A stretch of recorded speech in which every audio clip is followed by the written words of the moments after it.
from the very beginning, and I'll go quickly because I know many of you were in the earlier talk.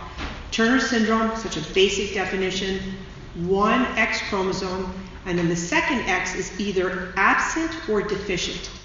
Female, variable difference in appearance, short stature in most, but not everybody. I have patients, a few, who are either as tall or somebody's even taller than me. Reduced fertility. I never see that word infertile. Reduced fertility, variable fertility. And the photos you'll see are, many of them are taken from the TSUS booklets or the online productions.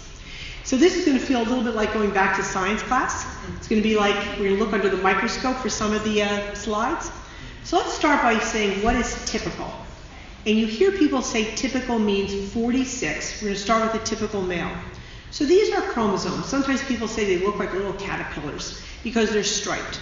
This is a typical male, an X and a Y. And here's a gentleman here. Now we're going to see a typical female, 46 again, 2 X's. So this is a typical female and a woman. And now we're going to talk about Turner syndrome, and the most common form has a single X, and so the number is reduced from 46 to 45. And so there is the single X. And here is a woman with Turner syndrome. So how does Turner syndrome happen? One thing for all the parents, just remember, it is not inherited from you. You did not cause it. But it does happen at conception. And this is to show a sperm, which is very tiny, and an egg. There's cell multiplication that follows. There's organization. This is another picture showing how it begins. Typically, you have the egg with 23 chromosomes, a sperm with 23. So it's just simple math. 23 plus 23 is 46. In Turner syndrome, it's either the egg or the sperm that's missing an X. In this case, I made it the sperm. So 23 plus 22 is 45. So Turner syndrome features, just to review the list, this is the same list that Philippe showed. I just split it into 2. These are the common, familiar, typical features.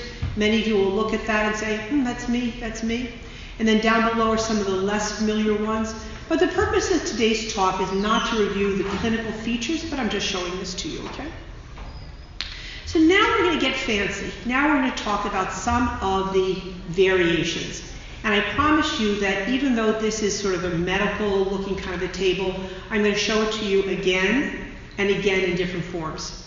So the top row shows 45X, the typical type, present in almost half, 35 to 50%, okay? And this should be familiar information.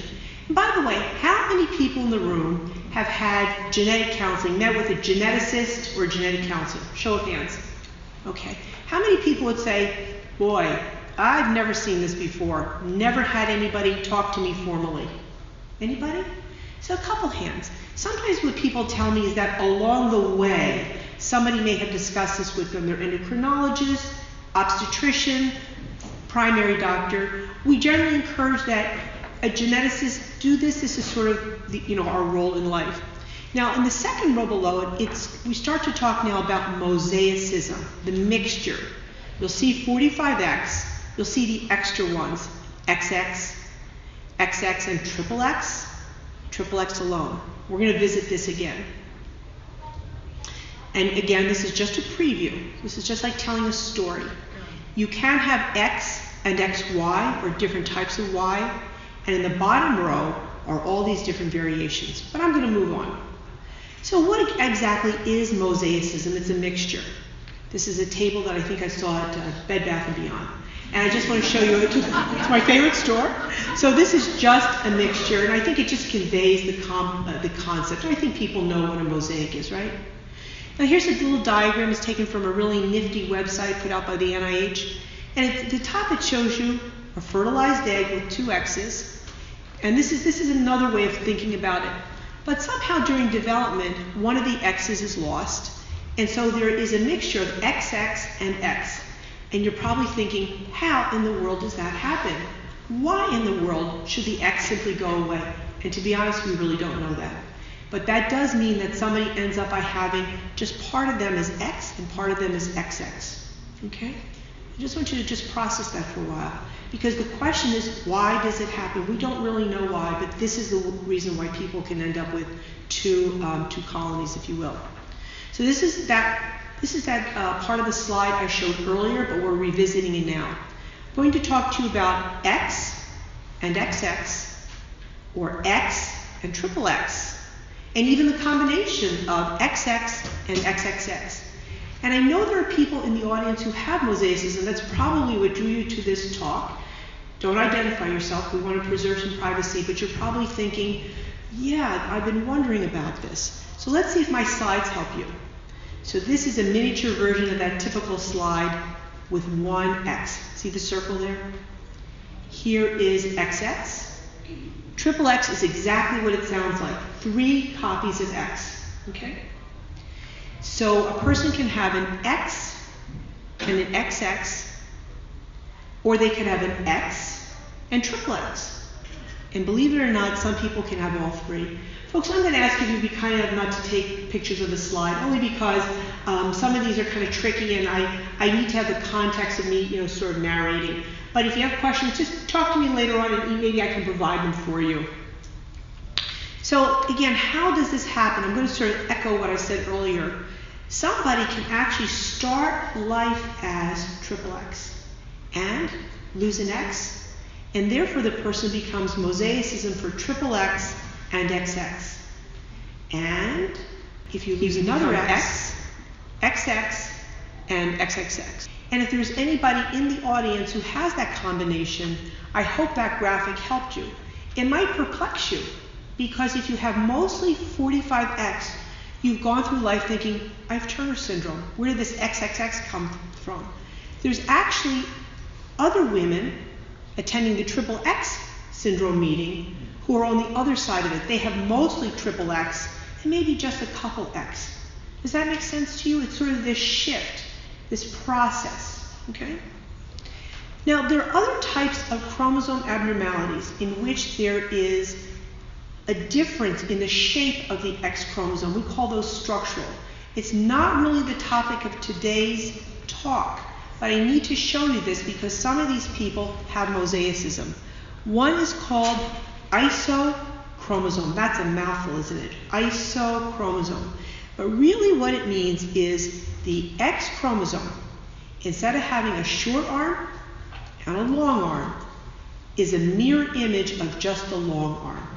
And about 15% of people will have this, so I think there's probably, I'm not saying 15%, there's got to be at least 1 or 2 people in the audience who may have this. Again, it can be complete or mosaic. That's why I'm just mentioning it now, okay? There's also a type of mosaicism involving something called a ring. And a ring is just like the word. It looks like a circle. It's an X chromosome that forms a circle, and it's a little bit different. So I know this is a lot. I consider this sort of advanced chromosome study, but it helps us understand what does it mean to have mosaicism. It's a pretty big group. That's why I'm using my hands now. So here's a question I get asked all the time, and I bet you talk about it yourself among the families, among the people. Do features vary with chromosome type? And here's my definitive answer. Sort of.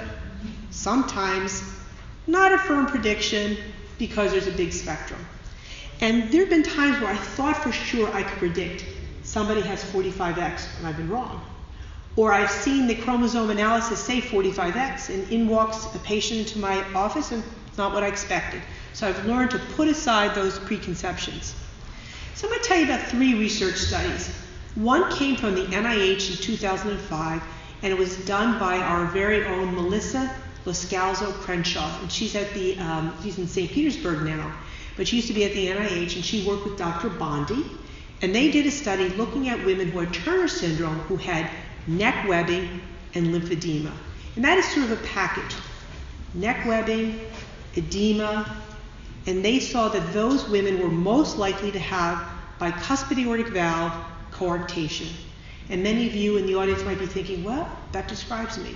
Somebody might say that doesn't really describe me, but it does describe a lot of people. And they did not think it was related to the chromosome type. Along came another group. This group was from Sweden. El Mansouri was the name, 2007.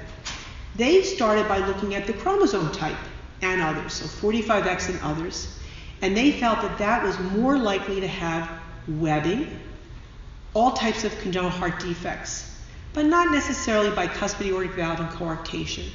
So again, there are probably some of you in the audience who are thinking, well, yeah, now that you mention it, I have 45X and I have webbing and I have a heart defect, so I probably would fit into that category. There's a study that came from Utah recently that looked just at girls with coarctation, just coarctation alone.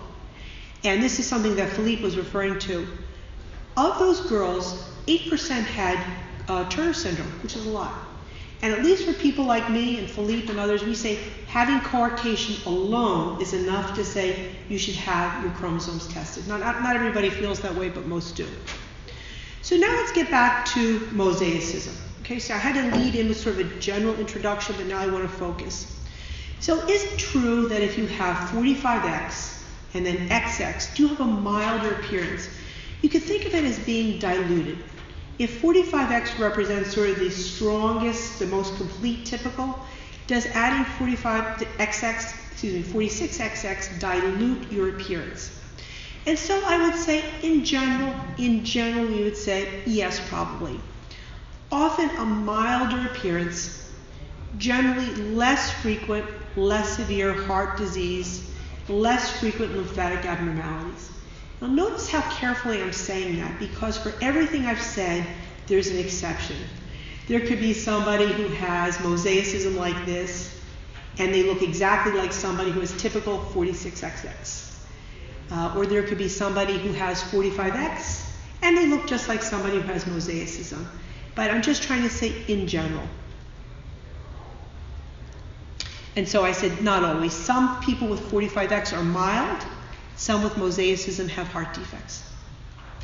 Now, here's a new concept. Mosaicism can vary with tissue type.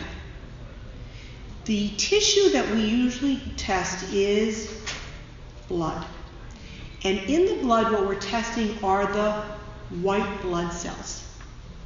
But it is possible to have the level of mosaicism vary from one tissue to another. So go back and think of that little diagram I showed you of the girl with blue and white. And I'm showing you how different tissues can split away. You might be able to imagine that maybe it might be different in blood cells, or the heart, or the ovary, or the skin. And that is a concept that we are increasingly appreciating and thinking about. And I'm going to develop this in lots of slides as we go on, okay? Let me just I'm trying to make this sort of participatory. When I say this idea that mosaicism can vary in tissues, can people tell me how many people will say, wow, I have never heard that before? So maybe about a third of the audience, but that's reassuring to me to know other people say, yeah, I've kind of heard of it. I've heard about it. Here's something. Mosaicism can change with age. So somebody as a child could have had their chromosomes checked, and it might differ later on in life when they get checked out. And so that's something interesting. And why? Because sometimes the cell line that's different, the 45X, might disappear. Now, it doesn't disappear to go to zero. It just might differ a little bit. Sometimes people are very upset when they say, well, look, when I was first tested at birth, I was 45X 80%, but now I'm 75%. Is that a problem? Is something wrong? And the answer is no. I'm just trying to explain with age, sometimes the cell line can be lost. Does that help you? Okay. Because sometimes people do repeat chromosomes and they may look a little bit different with age. People who do have mosaicism are more likely to get pregnant. They're more likely to have spontaneous pregnancies, but they tend to have frequent early miscarriages. This may not apply to people actually in the audience, but maybe there is. And maybe this is something you've heard about. So I have to tell you, I'm scanning the audience. I am looking for heads nodding, eyebrows that are furrowed, looking at me. And so it's important that, think about your questions, put them down on the index card. As I said, I promise we're going to have a good Q&A later on, okay? When diagnosed at birth, people who have mosaicism like this, if you're diagnosed at birth, it means you generally have a more severe presentation than if you were diagnosed prenatally by amniocentesis. All right, so let me try, this is a tough one, so let me explain it again. Suppose you're a mother who's 38, which by definition is older maternal age. I don't know if you guys know, older than 35 is called older mother, and amniocentesis can be offered. So suppose you have an amniocentesis for that reason. Usually we're looking for some type of chromosome imbalance, and the doctor says, well, actually we don't see Down syndrome, but we see Turner syndrome. Turner syndrome is not related to advanced maternal age. In that situation, it would be found as sort of just a surprise.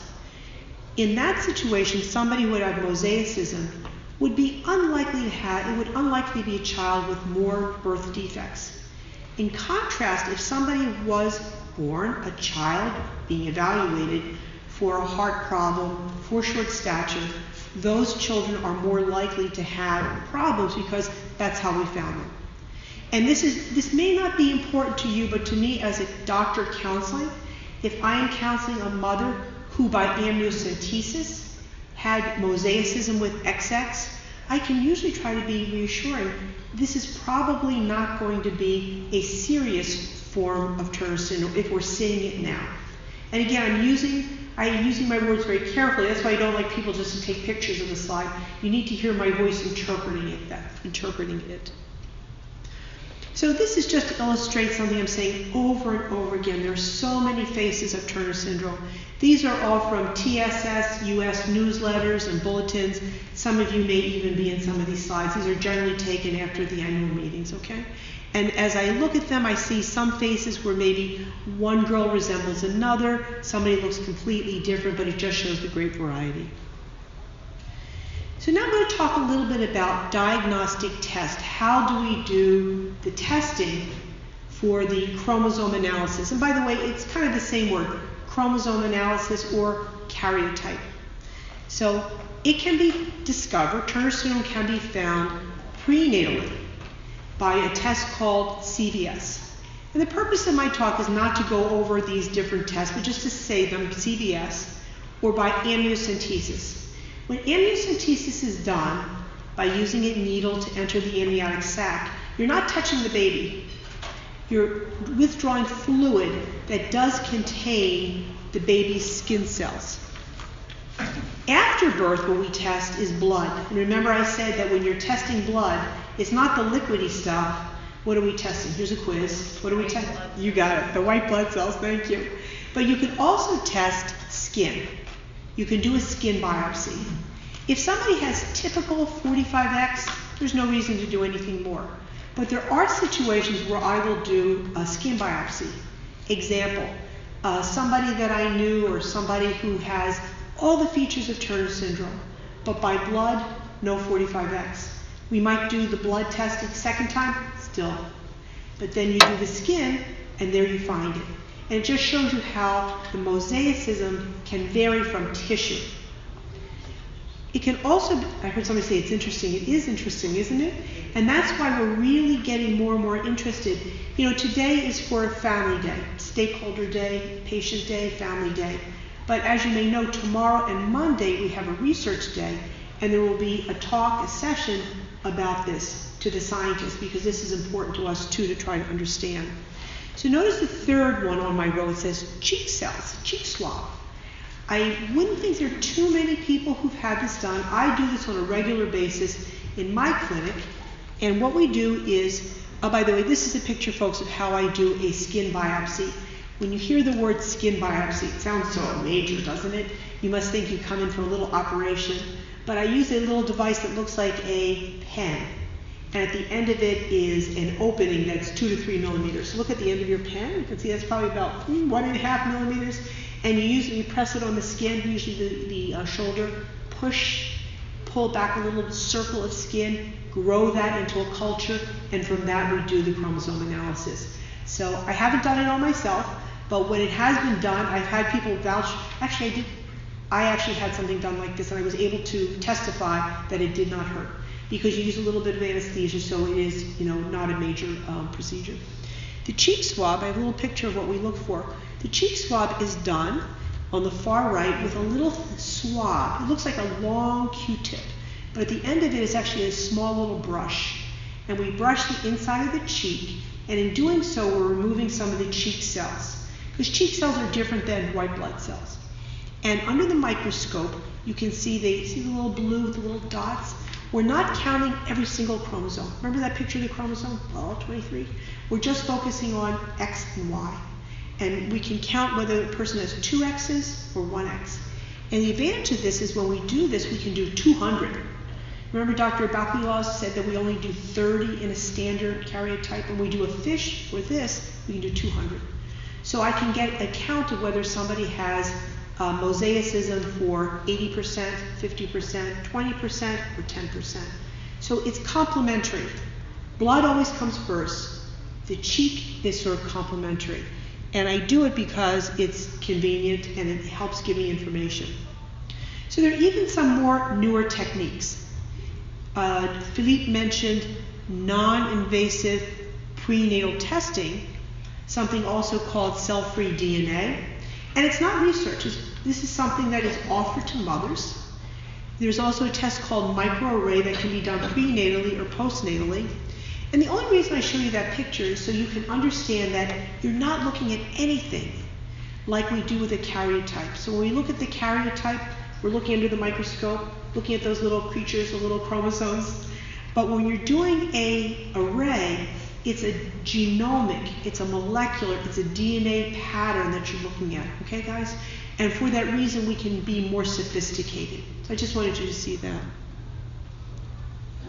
So again, with mosaicism, we will test different tissues. So here's a little quote.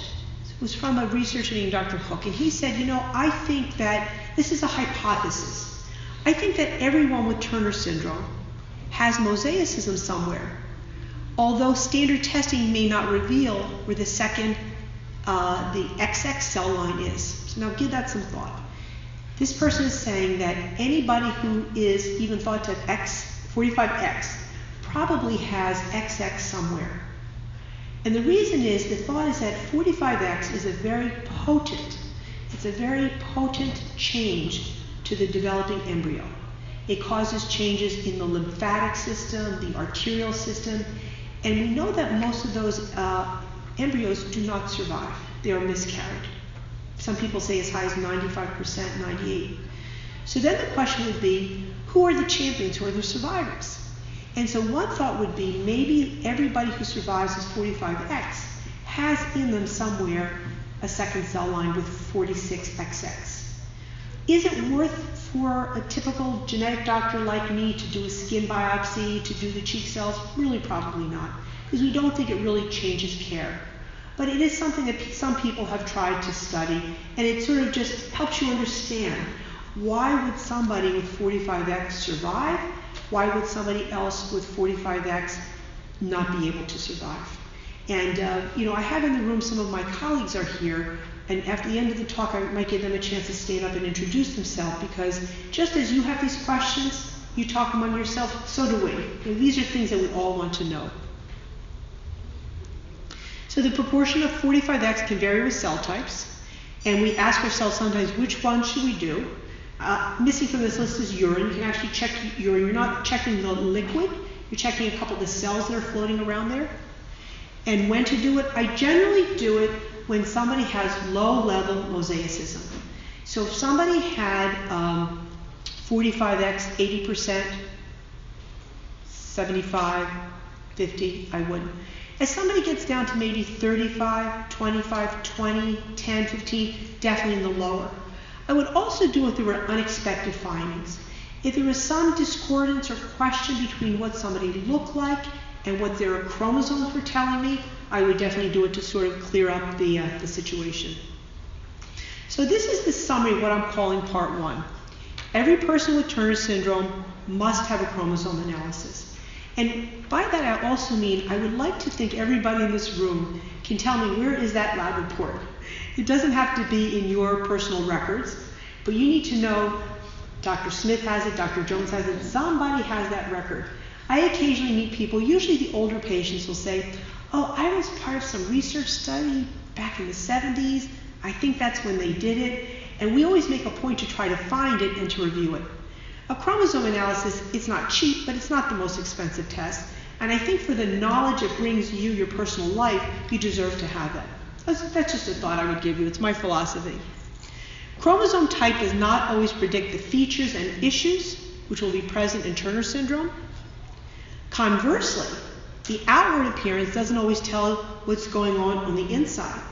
You know, I think one of the great unanswered questions is, tell me about my ovaries. Do I have mosaicism in there? Is there any chance that this is where the most viable part of me is? Could this allow me to have fertility? People with a very low level, and I define low level 45X as less than 20 to 25%, they generally have milder features. I meet many of my patients who come to me because they have infertility. They don't have physical features, physical abnormalities, but they come to me for an evaluation. For 45X and typical features, typical features for Turner syndrome generally don't need these additional tests. But for unusual features, consider additional testing. You might find your doctor will be unresponsive, not too keen on this. One of the purposes that we serve on the medical board is to help you get access to care. We can't order care from our hospitals wherever we work, but we can try to help you. And so sometimes by calling the Turner syndrome board like Cindy, she will relay to me a question if there's somebody who needs some help. So for part 2, we're going to revisit the issue, what causes mosaicism, but it's going to be like a little bit more advanced. We'll talk about what is not considered Turner syndrome. And what do we know about the lowest amount of 45X which causes Turner syndrome? Like how low do we go before somebody doesn't have Turner syndrome? How do we care for people who have low level mosaicism? What if you're in this low level, 20%, 15%? Should care be any different? And then I'm going to suggest testing multiple tissues for Turner syndrome mosaicism. So I want to thank one of my colleagues who's sitting over there in pink, and this is Dr. Adriana San Roman from a very prestigious lab in Boston who studies this very topic, and she loaned me this slide. So you remember that cute little diagram I showed you of the sperm and the egg? Then I showed you another little diagram of cells coming together and X being lost. This is a little bit more advanced, right? So I gave you some background. First thing we're going to talk about is the terms that apply to cell replication and division. If you've ever taken any type of genetic course, the words are meiosis and mitosis. And for the moment, you don't have to know what they are, but just hear that there are 2 different types. So this is called meiosis error. And this will look familiar. Notice that you see an egg with an X and a sperm with nothing. Then you see an egg with no X in it, but you see the sperm. And now you're getting it. You're saying, gee, that means that it could be either or. My diagram before had just shown, I think, the sperm. And this means that you can have an egg, an X. We don't like to say XO, but we can have 45X in which the empty germ cell was either an egg or a sperm. That's sort of the word that we use for germ cell. It's the word that we use, germ cell, which applies either to the egg or the sperm. Now, I'm just going to, before I go even further, sometimes people say to me, does it make a difference if the X that I have came from mother or father? Because there was research many years ago where somebody did try to make a correlation between that. And that hasn't been completely held up, so I'm not going to explore that. Somebody once said to me, could you test my X and tell me, did I get it from mother or father? And there is sort of the technical ability. It's not something that we offer as a clinical test, and some of the research doesn't seem to hold up. But that's the notion there, that you get an X from mother or father if it's a meiotic error. And the little diagram below it that shows the 8-cell embryo and then multiplying to 64, this is the person who has 45X, okay? But they have it consistently as coming from this type of an error. I know that's a lot. But let me contrast it to the second type, which might help you.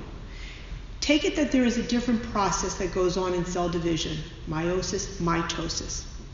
So in mitotic era, you're going to start out with fertilization from X and X, X or Y. So the person will have a loss of either X or Y.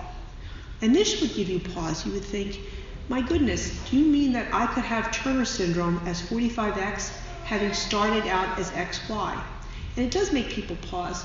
We're not trying to convey that a person was a male, but we are trying to say that a person could start out with X and Y, but the Y is lost.